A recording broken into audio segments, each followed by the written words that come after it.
আসসালামু আলাইকুম। আশা করি সবাই ভালো আছেন। আজ আমি আপনাদের জন্য একটি অনুপ্রেরণামূলক গল্প নিয়ে এসেছি। এটি ফারুক, গ্রামের এক গরিব ছেলে। তার পরিবার খুবই সীমিত জীবনে থাকে, কিন্তু ফারুকের মন সবসময় স্বপ্নময়। সে চায় সৎপথে বড় কিছু করবে। একদিন ফারুকের কাছে বড় প্রস্তাব আসে, তুমি একটু চালাকি করলে অনেক টাকা পাবে।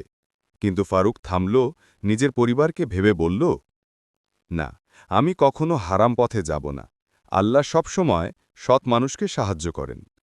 রাতের অন্ধকারে ফারুক চুপচাপ দোয়া করল, হে আল্লাহ, তুমি আমার পথে হালাল রিজিক দাও, ধৈর্য ধরে চলার শক্তি দাও। পরের সপ্তাহে গ্রামের একজন ব্যবসায়ী ফারুককে নিজের দোকানে নিয়োগ দিল। ফারুক সততার সঙ্গে কাজ করল, ধীরে ধীরে তার পরিবারের জীবন বদলাতে লাগল।